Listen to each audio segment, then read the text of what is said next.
sanoin, että minä en sinne kielonviedon kuulusteluun tule, niin se siihen maailman aikaan oli vielä olemassa ne lentokenttäpoliisi. Niin se yksi kuulusteluista, niin se toteutettiin sitten lentokenttäpoliisi. Kyllä tää pikkusen menee hermoa mulle, kun ne tuolla kaupungillakin 5-6 poliisia kulkee mun perässä. Siis, että ei se kiva. Ei se, kyllä se aika semmoista ahdistava tunne on kyllä. Joo. No, sitten tässä lukee, että saatte kuulustelutilaisuudessa, eli missähän nyt on, kirjalliset päätökset tiedoksi, mistä voitte halutessanne kannella. No sehän me ollaan niin monen kertaa tää kanteluista käyty läpi. Unohtakaa kantelu, unohtakaa oikeuskansleri, unohtakaa eduskunnan oikeusasiamies, unohtakaa hallintokantelut esimies. Se on rikosilmoituksia vaan, mikään muu ei auta. No, auttaako sekään, jos tuomioistuin esimerkiksi, onko sekin jo niin korruptoitunut, että... On. Joo. Siinä ei missään nimessä esimerkiksi nyt viimeisin, mikä mä sain tuolta Itä-Uudenmaan poliisipäällikkö Kari Rantalalta ja poliisilakimies Astrid Geiser-Gullmanilta, niin heidän viimeisin päätös oli, että mä voin joko kannella tai sitten mä voin nostaa oikeusjutun Suomen valtiota vastaan käräjäoikeudessa. Juen lähde Suomen valtiota vastaan enää. Mitä jos seuraava oikaisun vaatimuksen osoittaisi niin vapaamuurari Loosille, pääloosille Helsinkiin? Suurloosi, joo. Suurloosille niin. Helsinkiin. Teepä semmonen. Mennäänkö päivystää sinne? Mikä Fabianikaro, missä se on? Onko sulla millaisia katselukuja? Joo, ei mulla kuin 50. Mulla meni poikki. Se meni poikki, joo. Ne siirtyi mulle sitten. Tässä yli 400 kattoo live. Tosi hyvät luvut. Sua ei ehkä nyt häiritä. Joo, ei. Menee joka tapauksessa niin kortille. Menee myös kortille, joo. Tähän näin. Tai ei kerrota sitä, mutta sieltä tulee joku ja nappaa sen kortin pois. Joo. No joo. Sitten kirjalliset päätökset tiedon, mistä voitte halutessanne kannella. No, mä olen nyt rikosilmoituksen tehnyt jo tän Niskasen esimiehelle ja nyt mä menen tekemään vielä varmistuksen päälle tonne noin sitten ihan tiskille. Voitte tuoda kuulustelun kelpoisuusvaatimukset täyttävän avustajan, jonka tulee esitutkintalain 11 luvun 3 pykälän nojalla olla asianajaja, julkinen oikeusavustaja tai luvan saaneista oikeudenkäyntiavustajista annetussa laissa tarkoitettu luvan saanut oikeudenkäyntiavustaja. Niin tää nyt oli se hauska, että mistähän ihmeistä tää kuulustelija tiesi, että Keskimäellä ei ole kuin kauppatieteiden maisteritutkinto. Et se ei kyllä nyt voi sieltä Googlesta selvitä. Et mistä joku voi tietää, vaikka mulla olisi väitöskirja menossa ja oikeustieteessä. Niinpä. Et niinku nyt on poliisi tehnyt kyllä laitonta urkintaa. Ei poliisi voi tolleen suoraan, Saaristola teki saman tempun mulle. Se sanoi, että mä en voi edustaa Janitskinia, koska mä en just täynnä näitä. Silloin kun menee oikeinpäin, niin sulla on paperit, se tarvitsee siitä Ratinäälle sanoisi, että sulla olisi äänissä. Niin. Onko se tullut semmoista? Kyllä, ei ne voi etukäteen lähteä määrittämään, että kuka sopii ja kuka ei.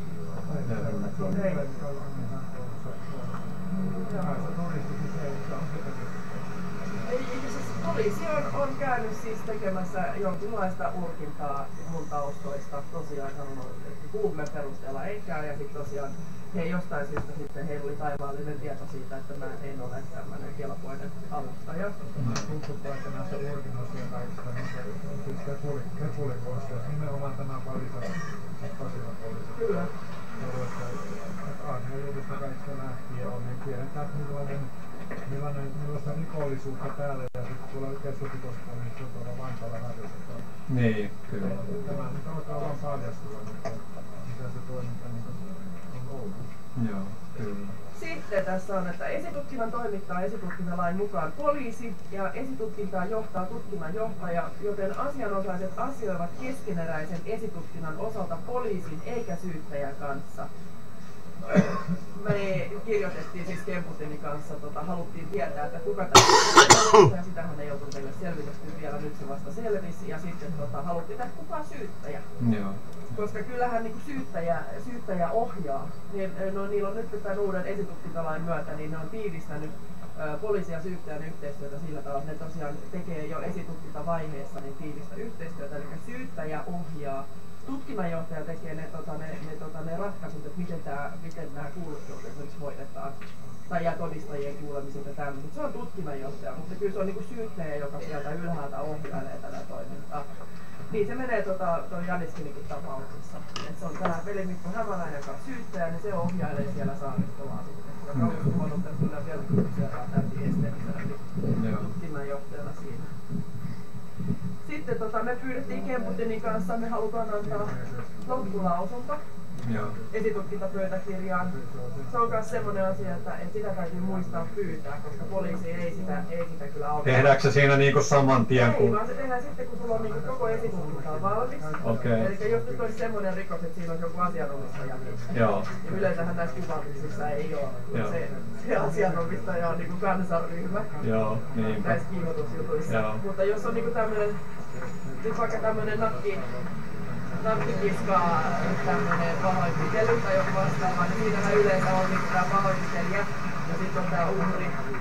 Niin sitten kun kumpaakin on niinku kuulusteltu ja kuultu ja sitten mahdollisia todistajia, niin sitten poliisi vaatii siitä esitutkintapöytäkirjan, eli mihin liitetään kaikki nämä kuulustelukertomukset, mitä nyt Kemputinikin pitää tuolla allekirjoittaa. Ja sitten ne lähetetään, sitä kutsutaan esitutkintapöytäkirjaksi, missä on nämä kaikki kuulustelupöytäkirjat ja sitten tämä materiaali, niin se lähetetään kaikille niille, jotka on siinä osallisina siinä asiassa. Ja sitten kaikki saavat jättää siihen niin loppulausunnon. Eli käydä läpi sen, mitä ne muut on jauhannut. Se on niin vastapuolella niin sanotusti. Mutta se ei automaattisesti se oikeuteen ole, että pitääkö se erikseen pyytää? Sehän on lain mukaan, se oikeus on kaikilla, mutta mä just sanoin, että se täytyy erikseen muistaa pyytää, koska onko sulla koskaan poliisi tullut kertomaan, että en mä tiennyt tämmöisestä mahdollisuudesta, ei. Koska se on se kaikkein oleellisin vaihe. Et siinä vaiheessa, kun on niinku, leikitään, jos sulla on vaikka murha, mikä on niinku tämmönen, se et sä et tiedä vielä, kuka on murhaaja, ja sitten poliisi tekee vaikka pari vuotta hommia selvittää, kuka on. Sehän on aivan oleellista, että jos sä nyt oot epäilty, että sä saat tietää, niin mitä nämä todistajat ovat väittänyt ja mitä tää puolustusasianajaja on ja näin. Siis, että sä pystyt sitten lausumaan siitä itsekin. Joo, kyllä. Joo, mutta siis tämmönen, elikkä muistakaa kaikki, jotka on poliisikuulustelun, niin muistakaa vaatia, että te saatte lausua, antaa loppulausunnon esitutkintapöytäkirjaan ennen kuin se lähtee syyttäjälle siitä. Koska esimerkiksi niin mun tapauksissa, missä oli rikoksen uhtelisuutta, mitä ei syyttäjäkään vielä tänä päivänä käsillä, niin jos ne laiskoin syyttäjiin, niin ei paljon muuta luekaan kuin ne loppulausunnot. Ei ne jaksa perehtyä niihin kuulustelupöytäkirjoihin. Vaan ne lukasee läpi ne. Ja jos on juristi, jos sulla on ollut siis avustaja. Ei oo ollut, mä oon ollut yksin. Okei, no tää on yleensähän sen nimenomaan se avustajan tärkeys korostuu. Ei välttämättä niinkään siinä kuulustelutilanteessa, vaan nimenomaan siinä loppulausunnon laatimisessa. Koska sen pitää olla sitten ilmoitteen päälle laadittu ja siinä pitää vedota oikeasti rikoslain pitäviä. Se on juristeriaa. Se on todella tärkeää. Ja poliisit tietää sen, että harvempi kansallismielinen on tietoinen. Niinpä. No se on hyvä, että sä oot meitä neuvonut, että... Mulla on 6 kuulustelukokemus. Niin. No. Joo, eli nyt ne sitten antaa, että kun me nyt muistettiin Kemputinin kanssa tätä pyytää, teille tullaan varaamaan mahdollisuus loppulausunnon antamiseen. No niin. Joutu myöntymään. Kyllä niskasta varmaan tätä ymmärrettiin pyytää. Niin. Rikosasian asianosainen saa tietää kuulustelijan henkilöllisyyden kuulustelutilaisuudessa ja kuulustelijan henkilöllisyydestä päättää tutkintajohtaja. No tässä oli tilanne se, että me vaadittiin, että tämä kuulustelija, joka on selkeästi ennakkoasenteellinen, koska jos tämä oli googlannut meikäläisen taustat ja tälleen, ja asettanut kielon, että mua ei saa ottaa mukaan, niin tämähän on täysin selkeästi ennakkoasenteellinen kuulustelija, niin se tekee virkamiehestä esteellisen. Et jos sä lähtökohtaisesti lähdet niinku ajatuksessa pieksämään tätä kuulusteltavaa, niin että sä voit tehdä sitä sun virkaa oikeasti niinku objektiivisesti ja neutraalisti. Vaan sä niin lähtökohtaisesti lähdet kuulustelemaan jo sillä asenteella, että tää jätkä nauhoittaa. Niin. Kun meillä tosiaan on olemassa tämä niin syyttömyysolettama, mitä esimerkiksi Saaristola ja Janitskin kohdalla kyllä niin tunne ollenkaan tällaista käsitettä. No ei, että siis, niin pitkälle kun sut tuomitaan, niin sä oot syytön. Niin. Joo. Ja se on poliisin tehtävä nimenomaan kaivaa esille se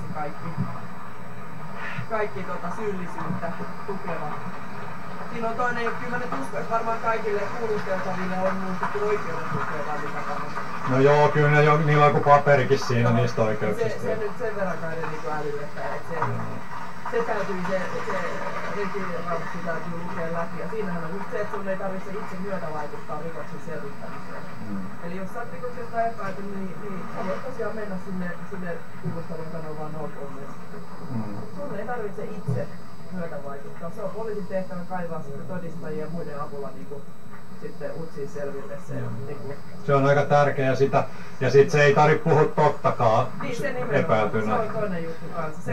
Se on mun mielestä se, mikä on niin pirun mielenkiintoista, että asianomistajan täytyy pysyä ehdottomasti totuudessa.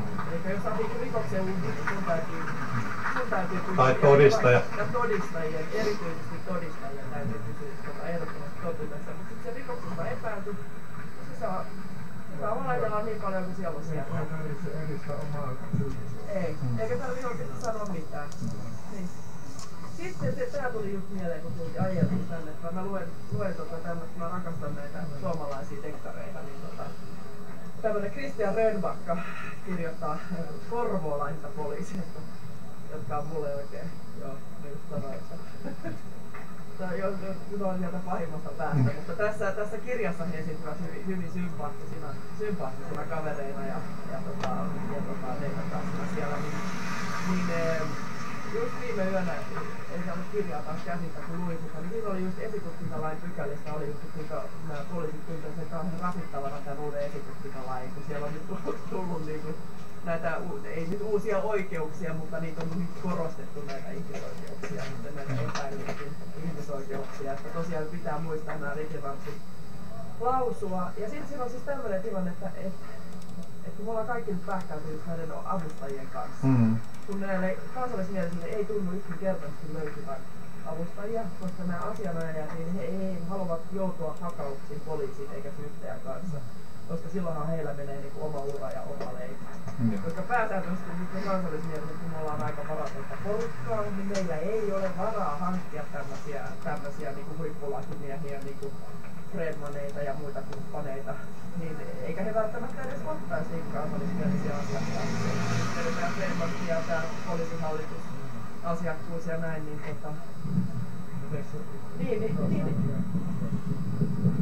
tämä kertokin luonnolla meni silleen, että kiellettiin tämä mun läsnäolo. Ja sitten sinivalkoinen sopuri sanoi, että hänellä on aivan erinomainen tämmöinen avustaja, joka on saanut valittua ratkeamaan hänen puolestaan. Ja niinpä sitten eilen soitettiin häkiin ja tämä kaveri mukautui. Ja sitten varmaan poliisin suureksi yllätykseksi Kemputililla onkin sitten ihan virallinen avustaja on nyt siellä. Joo. Ei varmaan ole mikään miellyttävä enää.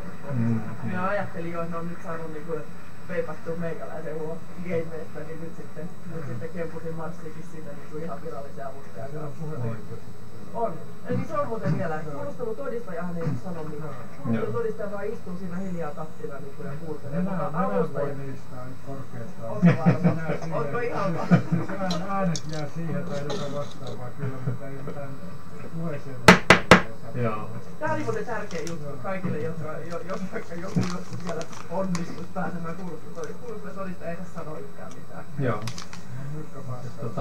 Pitäisikö meidän mennä välillä sisäasioimaan ja laittaa sitten, niin oliko sulla vielä joo? Niin siitä asianajajasta, että siis poliisinhan täytyy rikoksesta epäilylle hommata se asianajaja siellä. Eli se kuuluu myös epäilyn oikeuksiin. Niin, eli ei tarvitse etukäteen niin kuin roodata sinne asianajajan ja avustajaa, vaan siis poliisin täytyy kysyä, että haluatteko paikalle avustajan. Maksaako se kuinka paljon se poliisin hankkii? Poliisin täytyy hommata semmoinen. Poliisin täytyy hommata. Siis ilmaiseksi vai? Kyllä, siis just tää rikoksesta epäilty sanoo, että minä en suostu mitään puhumaan ennen kuin mulle hommataan tänne avustaja. Poliisi on se avustaja sinne hommattamaan. Okei. Ja nyt poliisithan käyttää tätä kikkaa just niinku, että haluatko hoitaa tämän homman nopeasti ja vähällä vaivalla, vai haluatko tehdä tämän homman vaikeaksi. Jos sä rupet vaatii, siis eihän näin ääneen sano, mutta tää on se niinku hidden agenda siinä, että jos sä rupet käydä hankalaksi, jos sä rupet vaatimaan itsellesi avustajaa, niin saat tulla nahoissa sitten. Eli niin, että tällähän kikkailee kanssa. Joo, haluatko hommata tämän asian vähällä vaivalla ja hävitä. Niinpä. Mutta siis tästäkin oikeudesta nyt kaikille vaan tiedoksi, että siis voi mennä siihen tilaisuuteen ja vaatii siellä itselleen. Joo, tosiaan me haluttiin Kemputinin kanssa, kun tämä oli selkeästi ennakkoasenteellinen tämä kuulustelija, niin me haluttiin saada se hänet vaihtoon, mutta nyt näin ilmoitettiin, että tutkinnanjohtaja nyt päättää tästä kuulustelijan henkilöllisyydestä ja bla bla bla. Mä veikkaan, että se nyt on sitten tämä esterinen kaveri siellä. Ei voi tietää, ehkä Kemputin sen kertoo sitten, kun tulee. Sitten yhteishenkilönä asiassa toimii vanhempi rikoskonstaapeli XX, jolle voitte ilmoittaa, mikäli teille tulee esitutkintalain 6 luvun 2. pykälän tarkoittama hyväksyttävä syy jättää noudattamatta kuulustelukutsua. Tutkinnanjohtajan mukaan mikään nyt esittämistäne syistä ei ole hyväksyttävä syy jättää kuulustelukutsua noudattamatta. Jos esitutkintaan kutsuttu jättää ilman hyväksyttävää syytä kutsun noudattamatta, hänet voidaan noutaa siitä. Terveisiä vaan niistä. Nyt mä katson sen, onko Niskanen vastannut minun haastattelupyyntööni. Ei oo puhelin soina vielä. Ei, mä lähetin sen ihan kirjallisena. Mä luen teille mitä ei oo vastannut, mä luen mitä mä lähetin. Mä ajattelin, että pitäisikö hänelle kuitenkin soittaa tässä nyt. Hän varmaan lyö luurin korvaan niin kuin Saaristolla viime syksynä. Vai meikö mä vaan tekee suoraan rikosia? Kuulemma äänet ei kuulu kovin hyvin, mutta et puhukaa aika reippaalla äänellä ja suoraan mikkiin päin. Joo. Okay. Kuulemma ihan vaan, joo, volume on, kun on vaan tämä. Joo, tuule on ulkona on sitä hälyä. Tutkinnanjohtaja rikostarkastaja Niskanen siellä jossain kerroksissa. Luen tämän mun eilen lähettämän kirjallisen haastattelupyynnön vielä ääneen. Lupaudun nyt XX:n kuulustelutodistajaksi poliisikuulusteluun huomenna torstaina 15.3.2018 kello 10 Pasilan poliisitaloon. Päätöksenne mukaan tällä XX:llä ei saa olla kuulustelussa kuulustelutodistajaa. Ja sitten tässä oli tämän vanhemman rikoskonstaapelin viesti alla.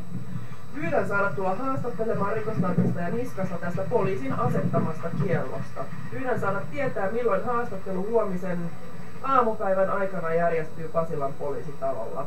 Helsingissä 14.3.2018 ja Tiina Keskimäki. Tää on nyt ihan... Ei ole vastannut mitään. Otsikkona tällä viestillä oli, että haastattelupyyntö rikostarkastaja Jouni Niskaselle ja asia kuulustelutodistajan kieltäminen. Mun mielestä tämä nyt oli ihan asiallinen viesti, ei tässä mun mielestä ollut. Tämä oli ihan... Lähtökohtahan nyt on se, että mä oon toimittaja. Ja mä olen asianomainen myöskin, koska on kielletty tää todistaminen tästä. Niin. No, en mä tiedä, soitetaanko vai painetaanko suoraan vaan sisään? Ei vastaa Joo. En mä tiedä, mä oon niin kyllästynyt siihen, kun nykyään aina kun mä soitan poliisille, niin mä saan aina luuriin korvaan. Oli asia mikä tahansa. Mutta striimit me varmaan tuolla sisällä katkaistaan vai? Joo. Ei ne tulee taas, tulee kimppuun siellä. Joo, ne tuli mun kimppuun sillä perusteella. Vaikka mä kuvasin niinku itseäni vaan, kun kuvasin. Paikalla ei nykyisin saa kuvata. Niin. En mä tiedä miksei itseä, millä ne todistaa, kaikilla on kännykkä, millä ne todistaa, ettei kaikki muutkin kuvaile itseään niillä puhelimilla. Jos mä nyt teen kuitenkin vielä sen, että mä soitan tonne. Mulla on jo hänen suoraan numeroa, mutta annetaan nyt vielä yksi mahdollisuus Niskaselle. No niin. Haluatko sä striimiin sen puhelun vai Joo. Tietenkin, jos mä vaan. Soitapa Niskanen, onko kerkkiä? Mikäs? Muistaako kukaan Helsingin poliisin vai? Niskasen ei oo henkilökohtainen numero, soitellaan joka päivä, ollaan parhaita ystäviä. Ja mulla oli viimeksi, kun mulla oli se Saaristolla suora numero, se oli lähettänyt mulle sähköpostiin. Joo. On muuten nyt, mutta täytyy nyt googlata. Mun täytyy googlata Helsingin poliisi ihan kun ne googlas meikkoja.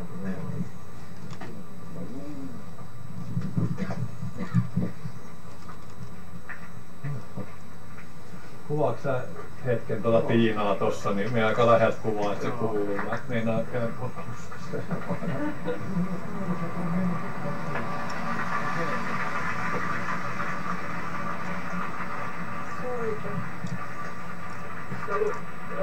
Rikostarkastaja Jouni Niskanen.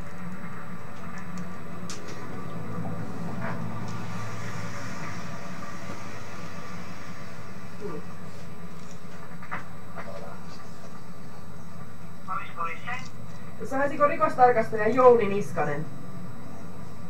Hetki. Kiitos.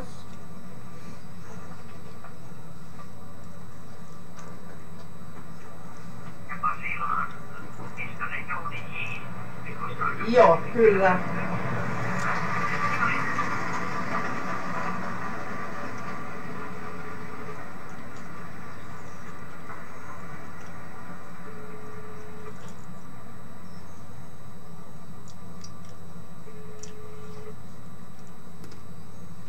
Näkeeköhän se Jouni meidät? Terve vaan.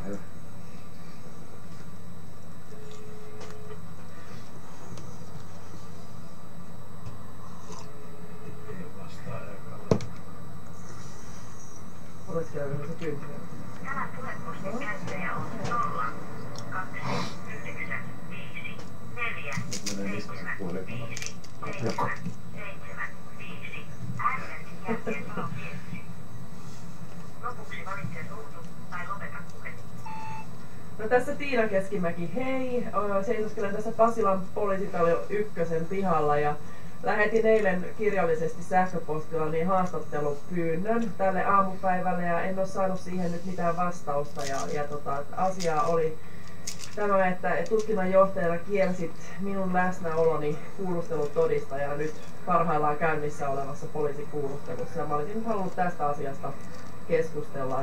Olen toki asiassa kirjaillut jo esimiehellesi, joka on sitten asiaa laittanut eteenpäin, mutta ihan mielellään olisin halunnut kuulla sinunkin kannanottosi, että voisitko vielä pirauttaa, että se on se minun numeroni on siinä sähköpostissa, minkä lähetin. Olisi ihan kiva keskustella vähän muutenkin näistä niin sanotuista vihapuhekuulusteluista, mitä nyt Pasilan poliisi sitten järjestää enemmän kuin tarpeeksi. Mutta tämmönen viesti. Pyydän, että soitat Tiina Keskimäelle. Kiitos.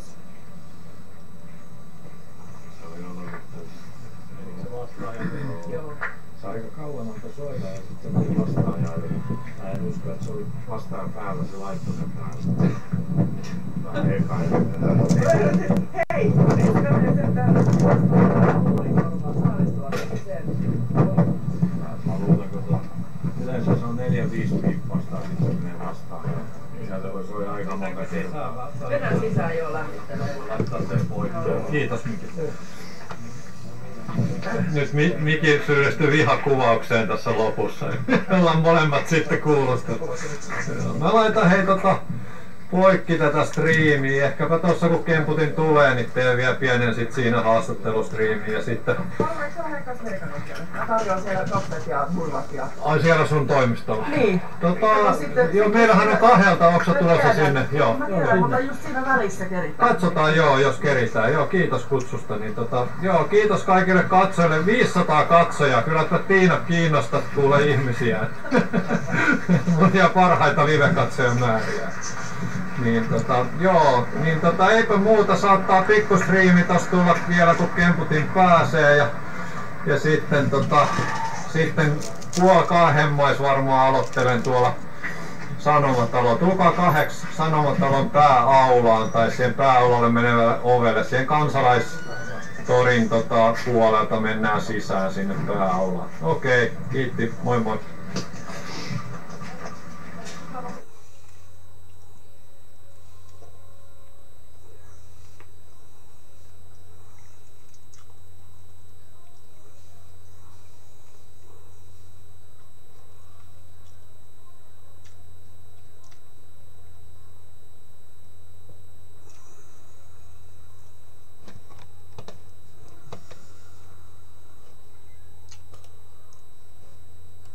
727-8873. Please call today. Folks, I haven't been able to get all of this in this message, but next week, promise I'll come back and finish all of these things that I believe are still left unsaid. God bless you, and God willing, I'll see you next week. You've been watching the Hal Lindsey Report. To support this program, send your tax-deductible gift to Hal Lindsey Media Ministries, P.O. Box 470470, Tulsa, Oklahoma 74147. You can also support this ministry online. Visit hallindsey.com or call 1-888-RAPTURE.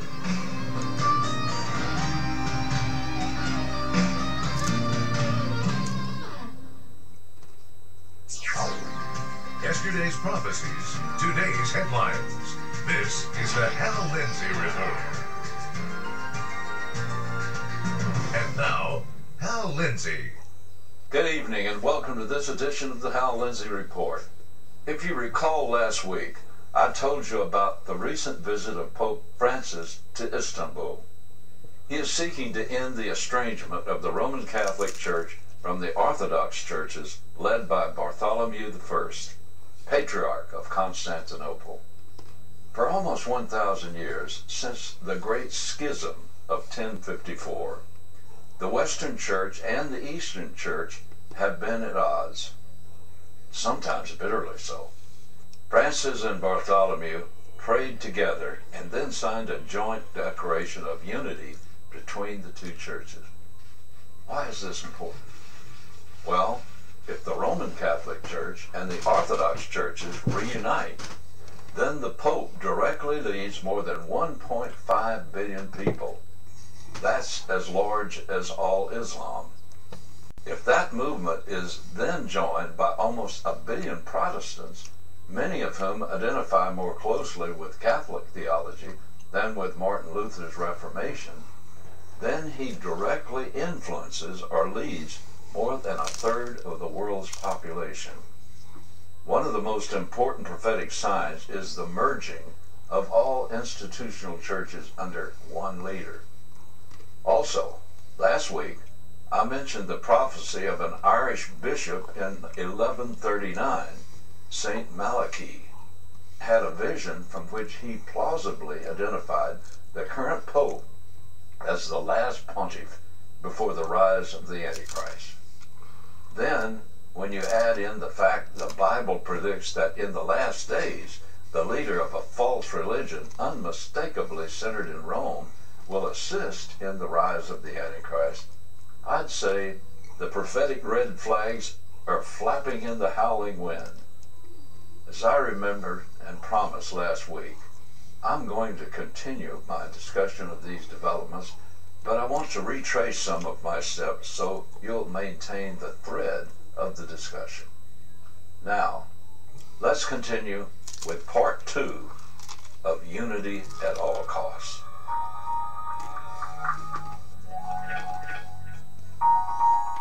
In Revelation chapter 17, there is a prophecy about the religious aspects of the old Roman Empire. And it says here, I shall show you the judgment of the great harlot who sits on many waters, with whom the kings of the earth committed acts of immorality, and those who dwell on the earth were made drunk with the wine of her immorality. Now there's two factors going here. The Antichrist comes and he resurrects the old Roman Empire politically. But the great harlot is the one who resurrects from what has been a latent form of the coming empire in the tribulation, the religious aspect. Now listen. And he carried me away in the spirit into a wilderness, and I saw a woman sitting on a scarlet beast, full of blasphemous names, having 7 heads and 10 horns. And the woman was clothed in purple and scarlet, and adorned with gold and precious stones and pearls, having in her hand a gold cup full of abominations of the unclean things of her immorality. And upon her forehead was a name, and the name is a mystery: Babylon the Great, the mother of harlots and abominations of the earth. And I saw the woman drunk with the blood of the saints and the blood of the witnesses of Jesus. When I saw her, I wondered greatly. And the angel said to me, Why do you wonder? I will tell you the mystery of the woman and of the beast that carries her. And the important thing to note is that she is riding the scarlet-colored beast. The beast is talking about the long line of political power over the world from God's point of view. So this then begins, God gives us an interpretation of what these symbols mean. The beast that you saw was and is not, and is about to come out of the abyss and to go into destruction. And those who dwell on the earth, whose names have not been written in the book of life from the foundation of the world, will wonder. Now, he says, here's the mind which has wisdom. The 7 heads are 7 mountains on which the woman sits. The beast is something that existed before. In the present time of the Apostle John, when he wrote the book of Revelation in 100 AD, it was not. And then he says, and yet it will come up again. So he says, and they also, in other words, this symbol of the beast being having 7 heads and 7 mountains, he says, they also are 7 kings. 5 have fallen, 1 is, the other has not yet come.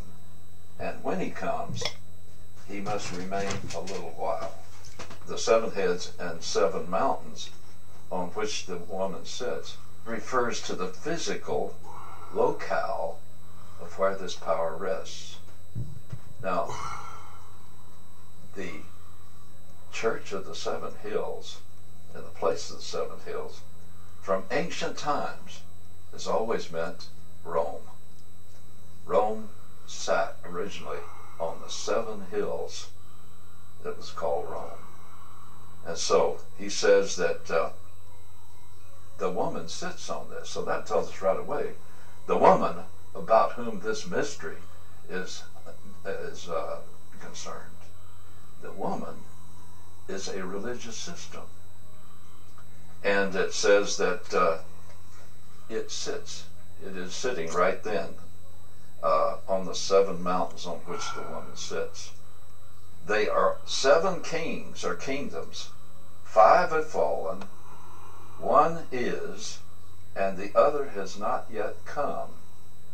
And when he comes, he must remain a little while. Okay, what are these?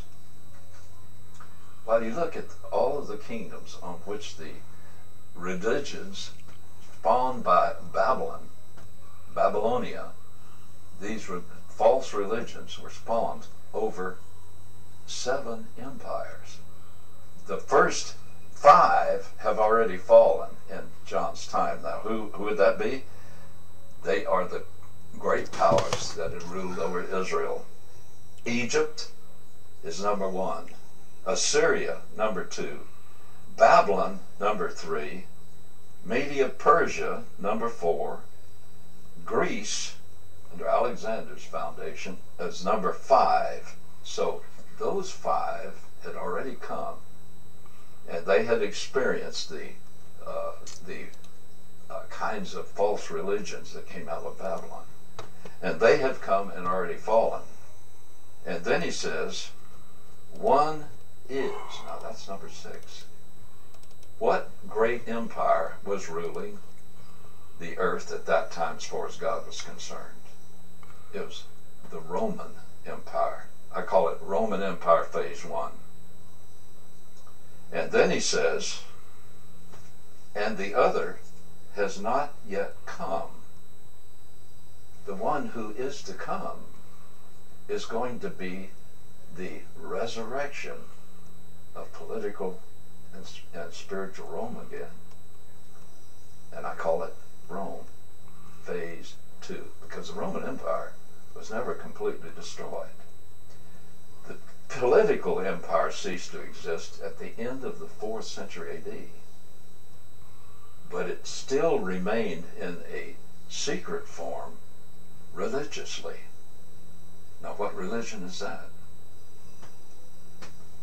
The Roman Empire of Rome, out of Rome, continued to exist as a religiously controlled empire. And religiously, for centuries, it controlled the Western world. And it says, that one has not yet come. But he says it will come. When he comes, he is referring to one individual. When he comes, that is the Antichrist who will come out of Rome. It says he must remain a little while. In other words, he will begin to gain control over the whole world. And he will come for a little while. And then it says, the beast which was and is not is himself also an 8th, and is one of the 7, and he goes to destruction. The beast is number 8. In other words, the Roman Empire Phase 2 it's still Roman Empire Phase 2, but this individual represents an 8th form of that same empire. So that one is about to come. So he says here, and the 10 horns which you saw are 10 kingdoms who have not yet received a kingdom, but they receive authority as kings with the beast for 1 hour. The hour is mentioned 7 times through the book of Revelation, and it always refers to the 7-year tribulation, the hour of God's judgment. He goes on to say, and he said to me, the waters which you saw where the harlot sits are peoples and multitudes and nations and tongues. This is why I said I was looking for one great prophetic sign to begin to develop, and develop fast, and that is the coming together of all the various religions under Christianity, or noted as Christianity. A false form of it, but it is called Christianity. Now, how big will that be? Roman Catholics, 1.2 billion. The Orthodox, 300 million. And the Protestants, 800 million. So it's 2.3 billion people.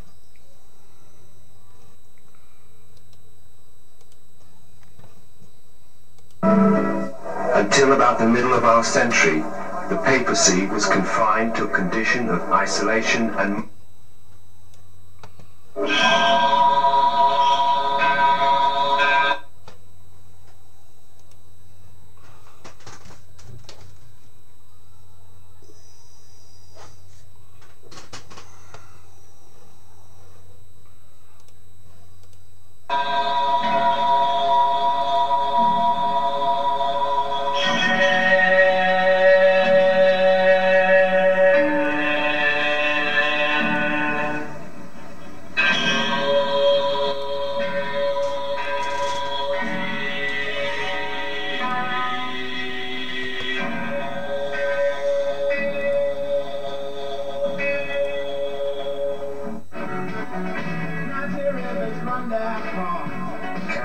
Australia, February of 1991.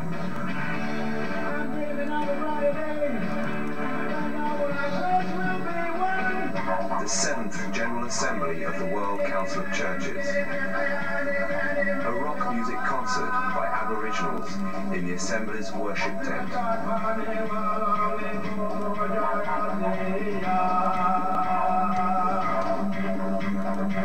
In this same tent, Orthodox ecumenists celebrated the Divine Liturgy.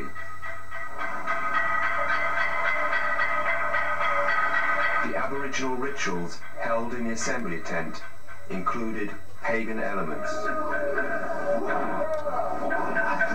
were not simply a folkloric or cultural presentation. They expressed the pagan foundation of Aboriginal civilization. This assembly is a milestone for the World Council of Churches.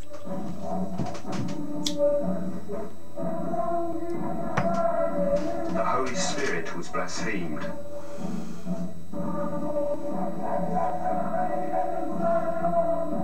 Pagan, pantheistic, and animistic ideas were preached.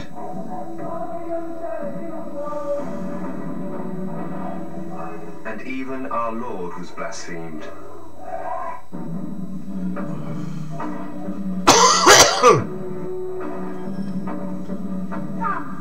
The spirit of honest and great stories now being murdered every day.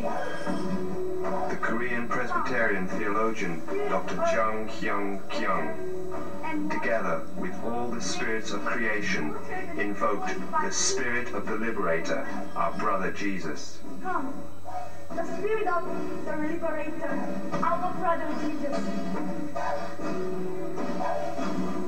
The presence of people of other religions at the assembly is clearly evident.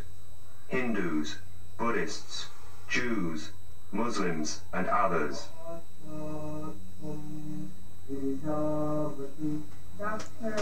Anatan Rambachan, Hindu.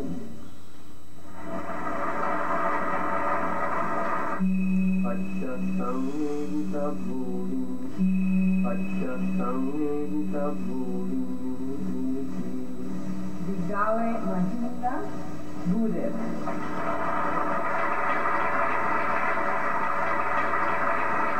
Not only were they welcomed, but they even took an active part in the proceedings. Religious unity is especially important since it enables to establish a peaceful world.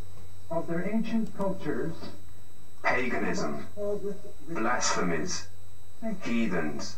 but when churches in the North and West appropriate the consumerism, militarism, and paternalism of our cultures, we speak of And yet, the Orthodox ecumenists still remain organic members of a pan-heretical Protestant organization. We have been listening to you for And they are the objects of the aggressive challenges of the Third World theology of Dr. Chung, who does not hesitate to declare, Buddhism and shamanism are my mother, and my father is Christianity. Yes, we are dangerous, but in that danger, there is a work of the Holy Spirit. Such, unfortunately, is the fall of the Protestants, a fall in which the Orthodox are taking part. Thank you, Dr.